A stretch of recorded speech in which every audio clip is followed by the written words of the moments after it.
The Mezzotint by M. R. James. Some time ago, I believe I had the pleasure of telling you the story of an adventure which happened to a friend of mine by the name of Mezzotint during his pursuit of objects of art for the museum at Cambridge. He did not publish his experiences very widely upon his return to England, but they could not fail to become known to a good many of his friends, and among others to the gentleman who at that time presided over an art museum at another university. It was to be expected that the story should make a considerable impression on the mind of a man whose vocation lay in lines similar to Mezzotint's, and that he should be eager to catch at any explanation of the matter, which tended to make it seem improbable that he should ever be called upon to deal with so agitating an emergency. It was indeed somewhat consoling to him to reflect that he was not expected to acquire ancient MSS for his institution. That was the business of the Shelburnian Library. The authorities of that might, if they pleased, ransack obscure corners of the continent for such matters. He was glad to be obliged at the moment to confine his attention to enlarging the already unsurpassed collection of English topographical drawings and engravings possessed by his museum. Yet, as it turned out, even a department so homely and familiar as this may have its dark corners, and to one of these Mr. Williams was unexpectedly introduced. Those who have taken even the most limited interest in the acquisition of topographical pictures are aware that there is one London dealer whose aid is indispensable to their researches. Mr. J. W. Britnell publishes at short intervals very admirable catalogues of a large and constantly changing stock of engravings, plans, and old sketches of mansions, churches, and towns in England and Wales. These catalogues were, of course, the ABC of his subject to Mr. Williams, but as his museum already contained an enormous accumulation of topographical pictures, he was a regular rather than a copious buyer, and he rather looked to Mr. Britnell to fill up the gaps in the rank and file of his collection than to supply him with rarities. Now, in February of last year there appeared upon Mr. Williams' desk at the museum a catalogue from Mr. Britnell's emporium, and accompanying it was a typewritten communication from the dealer himself. This latter ran as follows: "Dear Sir, we beg to call your attention to number 978 in our accompanying catalogue, which we shall be glad to send on approval. Yours faithfully, J. W. Britnell." To turn to number 978 in the accompanying catalogue was, with Mr. Williams, as he observed to himself, the work of a moment, and in the place indicated he found the following entry: 978, unknown, interesting Mezzotint, view of a manor house, early part of the century, 15 by 10 inches, black frame, £2, 2s. It was not especially exciting, and the price seemed high. However, as Mr. Britnell, who knew his business, and his customer seemed to set store by it, Mr. Williams wrote a postcard, asking for the article to be sent on approval, along with some other engravings and sketches which appeared in the same catalogue. And so he passed without much excitement of anticipation to the ordinary labours of the day. A parcel of any kind always arrives a day later than you expect it, and that of Mr. Britnell proved, as I believe the right phrase goes, no exception to the rule. It was delivered at the museum by the afternoon post, of Saturday, after Mr. Williams had left his work, and it was accordingly brought round to his rooms in college by the attendant, in order that he might not have to wait over Sunday before looking through it, and returning such of the contents as he did not propose to keep. And here he found it when he came in to tea with a friend. The only item with which I am concerned was the rather large, black-framed Mezzotint, of which I have already quoted the short description given in Mr. Britnell's catalogue. Some more details of it will have to be given, though I cannot hope to put before you the look of the picture as clearly as it is present to my own eye. Very nearly the exact duplicate of it may be seen in a good many old inn parlours, or in the passages of undisturbed country mansions at the present moment. It was a rather indifferent mezzotint, and an indifferent mezzotint is perhaps the worst form of engraving known. It presented a full-face view of a not very large manor house of the last century, with 3 rows of plain sashed windows, with rusticated masonry about them, a parapet with balls or vases at the angles, and a small portico in the centre. On either side were trees, and in front a considerable expanse of lawn. The legend A.W.F. Sculpsit was engraved on the narrow margin, and there was no further inscription. The whole thing gave the impression that it was the work of an amateur. What in the world Mr. Britnell could mean by affixing the price of £2 2s to such an object was more than Mr. Williams could imagine. He turned it over with a good deal of contempt. Upon the back was a paper label, the left-hand half of which had been torn off. All that remained were the ends of 2 lines of writing. The first had the letters Ungley Hall, the second Sex. It would perhaps be just worth while to identify the place represented, which he could easily do with the help of a gazetteer, and then he would send it back to Mr. Britnell, with some remarks reflecting upon the judgment of that gentleman. He lighted the candles, for it was now dark, made the tea, and supplied the friend with whom he had been playing golf, for I believe the authorities of the university I write of indulge in that pursuit by way of relaxation, and tea was taken, to the accompaniment of a discussion which golfing persons can imagine for themselves, about which the conscientious writer has no right to inflict upon any non-golfing persons. The conclusion arrived at was that certain strokes might have been better, and that in certain emergencies neither player had experienced that amount of luck which a human being has a right to expect.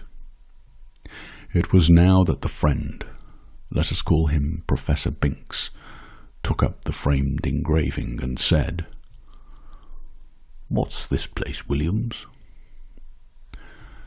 "Just what I'm going to try to find out," said Williams, going to the shelf for a gazetteer. "Look at the back. Somethingley Hall, either in Sussex or Essex. Half the name's gone, you see. You don't happen to know it, I suppose?" "It's from that man Britnell, I suppose, isn't it?" said Binks. "Is it for the museum?" "Well, I think I should buy it if the price was 5 shillings," said Williams.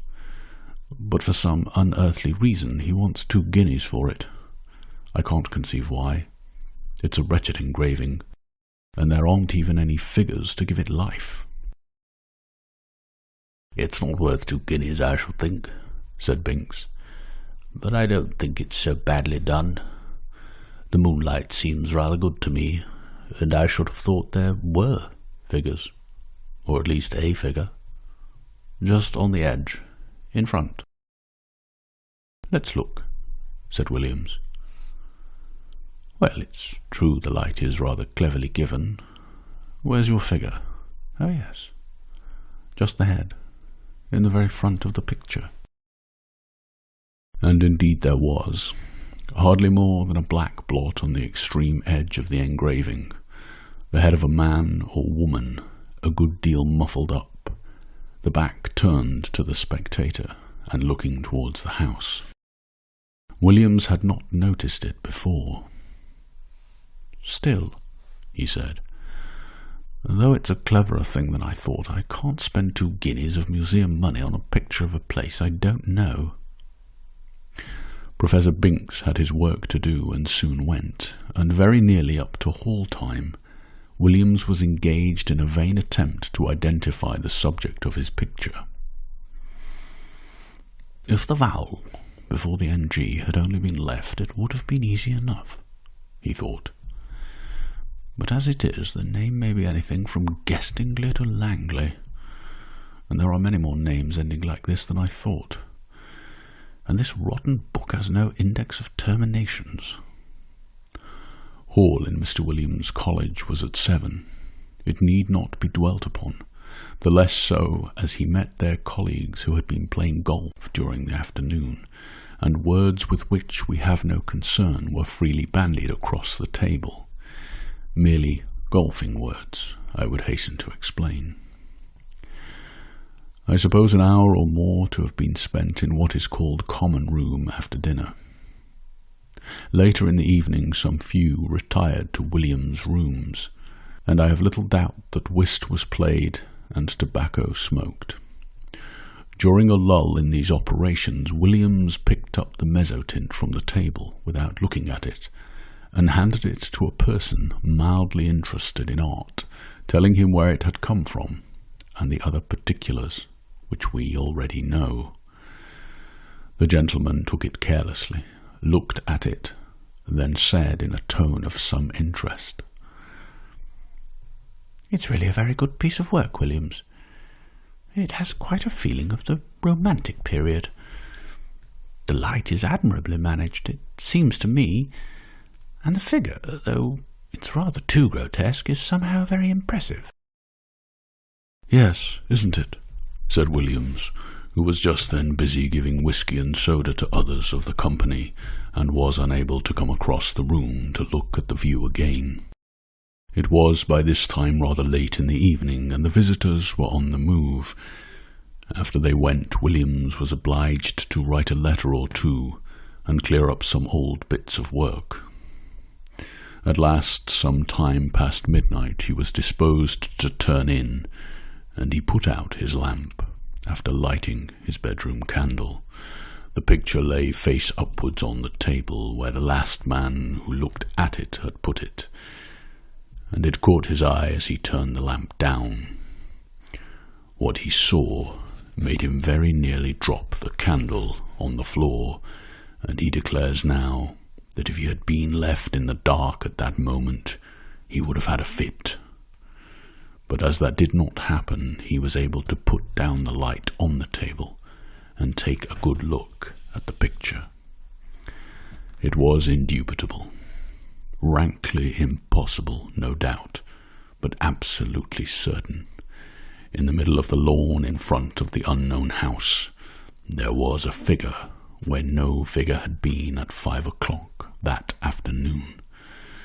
It was crawling on all fours towards the house, and it was muffled in a strange black garment with a white cross on the back.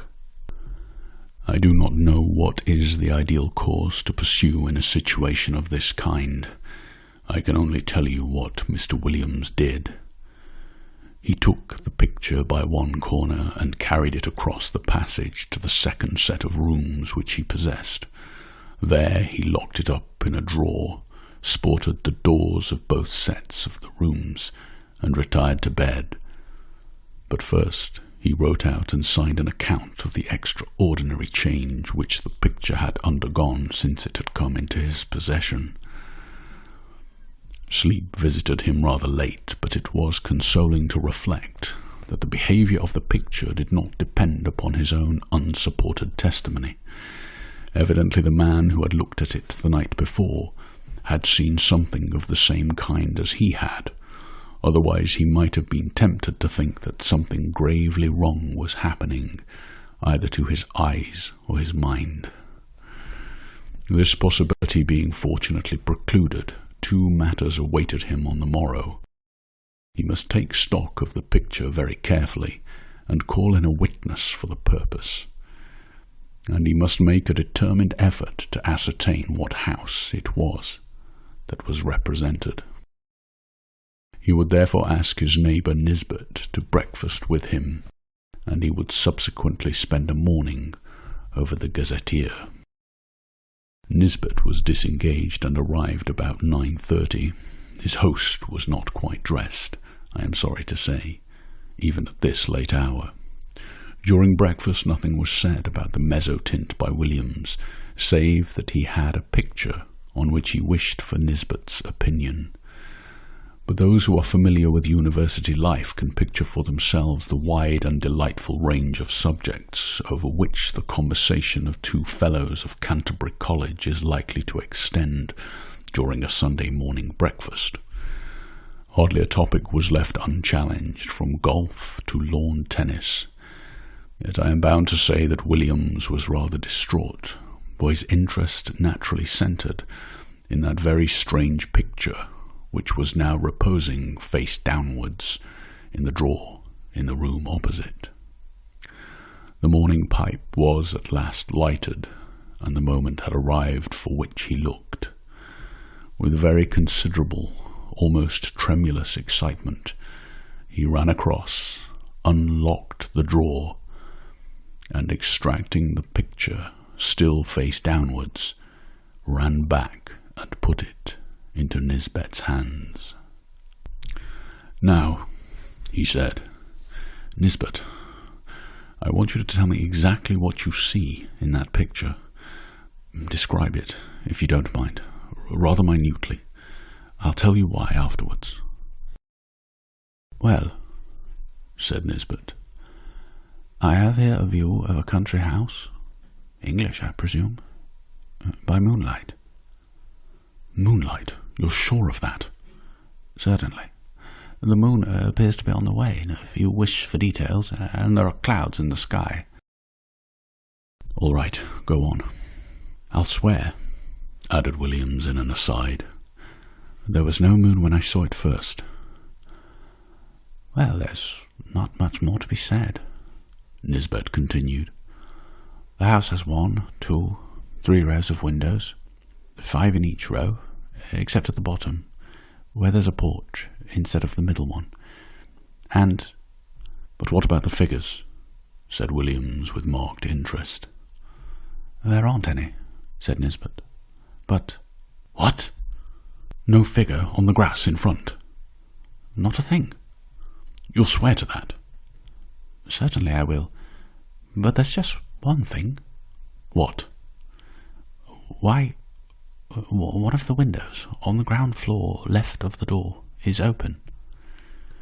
"Is it really? My goodness, he must have got in," said Williams with great excitement, and he hurried back to the sofa on which Nisbet was sitting, and catching the picture from him, verified the matter for himself. It was quite true.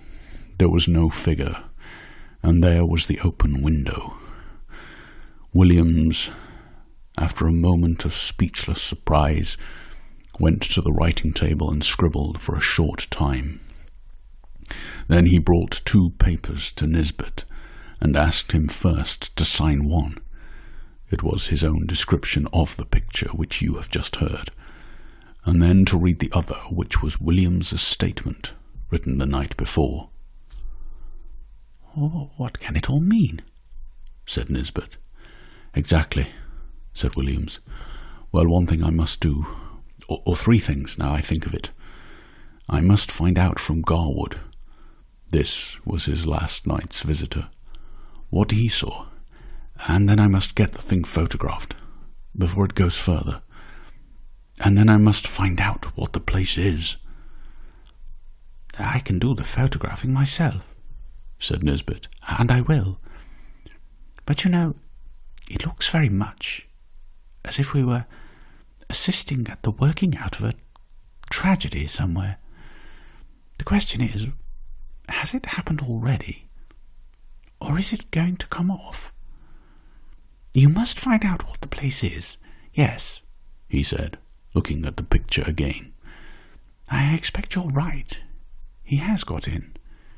And if I don't mistake, there'll be the devil to pay in one of the rooms upstairs. I'll tell you what, said Williams. I'll take the picture across to old Green. This was the senior fellow of the college who had been bursar for many years. It's quite likely he'll know it. We have property in Essex and Sussex, and he must have been over the 2 counties a lot in his time. Quite likely he will, said Nisbet. But just let me take my photograph first. But look here, I rather think Green isn't up today. He wasn't in hall last night, and I think I heard him say he was going down for the Sunday. That's true too, said Williams. I know he's gone to Brighton. Well, if you'll photograph it now, I'll go across to Garwood and get his statement, and you keep an eye on it while I'm gone. I'm beginning to think 2 guineas is not a very exorbitant price for it now. In a short time he had returned and brought Mr. Garwood with him. Garwood's statement was to the effect that the figure, when he had seen it, was clear of the edge of the picture, but had not got far across the lawn. He remembered a white mark on the back of its drapery, but could not have been sure it was a cross. A document to this effect was then drawn up and signed, and Nisbet proceeded to photograph the picture. Now what do you mean to do? He said. Are you going to sit and watch it all day? Well, no, I think not, said Williams. I rather imagine we're meant to see the whole thing. You see, between the time I saw it last night and this morning, there was time for lots of things to happen. But the creature only got into the house. It could easily have got through its business in the time and gone to its own place again. But the fact of the window being open, I think, must mean that it's in there now. So I feel quite easy about leaving it. And besides, I have a kind of idea that it wouldn't change much, if at all, in the daytime. We might go out for a walk this afternoon and come in to tea, or whenever it gets dark. I shall leave it out on the table here and sport the door. My skip can get in, but no one else.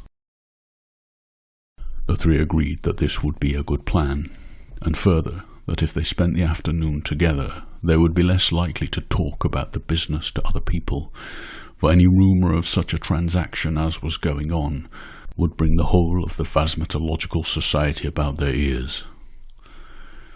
We may give them a respite until 5 o'clock. At or near that hour the 3 were entering William's staircase.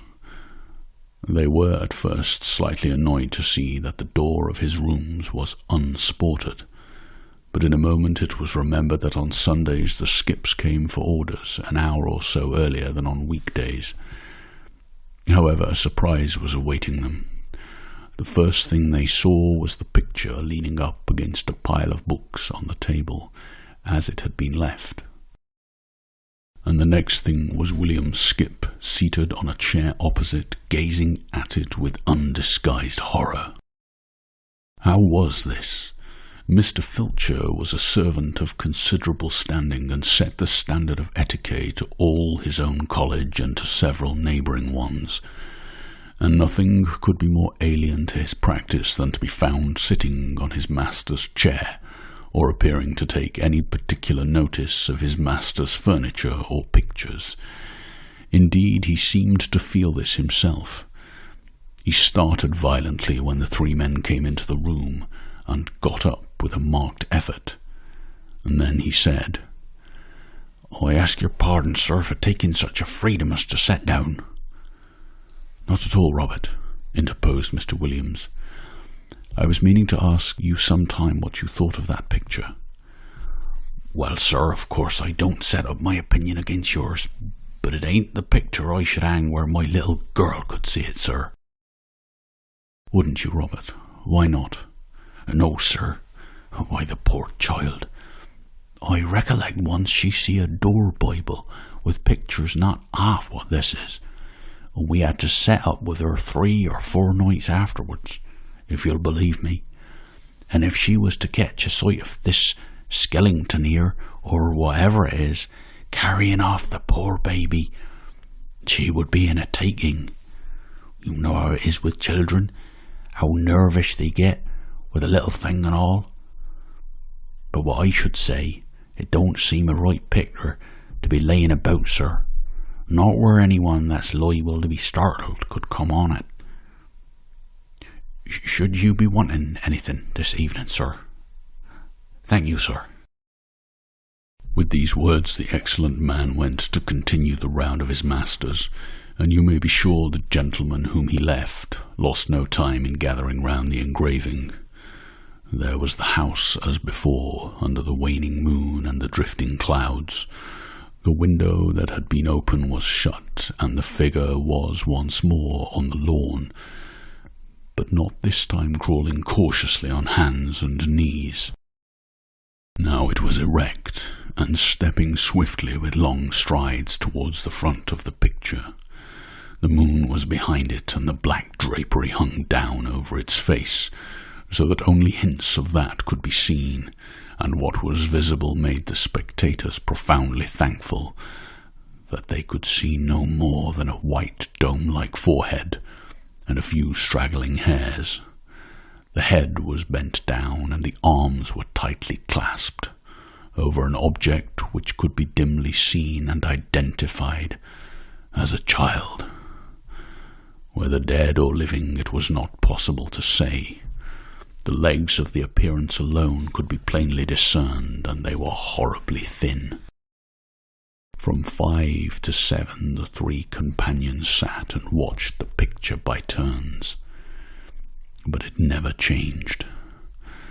They agreed at last that it would be safe to leave it, and that they would return after Hall and await further developments. When they assembled again at the earliest possible moment, the engraving was there, but the figure was gone, and the house was quiet under the moonbeams. There was nothing for it but to spend the evening over gazetteers and guidebooks. Williams was the lucky one at last, and perhaps he deserved it. At 11:30 p.m. he read from Murray's Guide to Essex the following lines.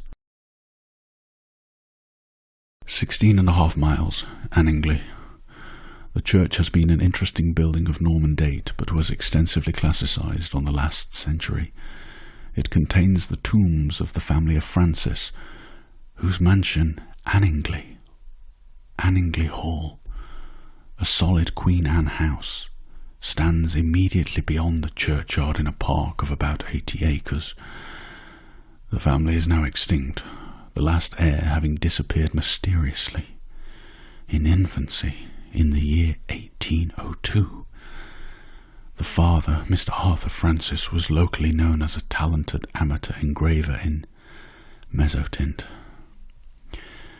After his son's disappearance, he lived in complete retirement at the Hall, and was found dead in his studio on the 3rd anniversary of the disaster, having just completed an engraving of the house, impressions of which are of considerable rarity. This looked like business, and indeed Mr. Green on his return at once identified the house as Anningley Hall. "Is there any kind of explanation of the figure, Green?" was the question which Williams naturally asked. "I don't know, I'm sure, Williams. What used to be said in the place when I first knew it, which was before I came up here, was just this. Old Francis was always very much down on these poaching fellows, and whenever he got a chance he used to get a man whom he suspected of it turned off the estate, and by degrees he got rid of them all but one. Squires could do a lot of things then that they daren't think of now.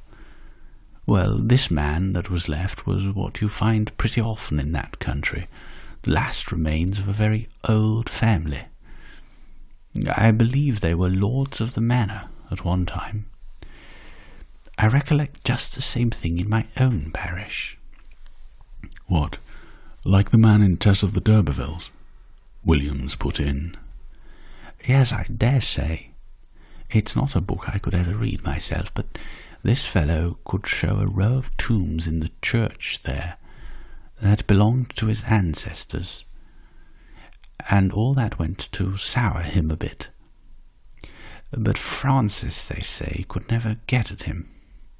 He always kept just on the right side of the law, until one night the keepers found him at it in a wood, right at the end of the estate. I could show you the place now. It marches with some land that used to belong to an uncle of mine. As you can imagine, there was a row, and this man, Gaudy, that was the name to be sure, Gaudy. I thought I should get it, Gaudy. He was unlucky enough, poor chap, to shoot a keeper. Well, that was what Francis wanted. And grand juries, you know what they would have been then. And poor Gaudy was strung up in double quick time. And I've been shown the place he was buried in, on the north side of the church. You know the way in that part of the world. Anyone that's been hanged and made away with themselves, they bury them that side. And the idea was that some friend of Gaudy's, not a relation, because he had none, poor devil, it was the last of his line, kind of spes ultima gentis, must have planned to get hold of Francis's boy and put an end to his line too. I don't know. It's rather an out-of-the-way thing for an Essex poacher to think of. But you know, I should say now it looks more as if old Gaudy had managed the job himself. Phew. I hate to think of it. Have some whiskey, Williams. The facts were communicated by Williams to Dennis Doone, and by him to a mixed company, of which I was one, and the Sadducean professor of ophiology another. I am sorry to say that the latter, when asked what he thought of it, only remarked, "Oh, those Bridgeford people will say anything," a sentiment which met with the reception it deserved.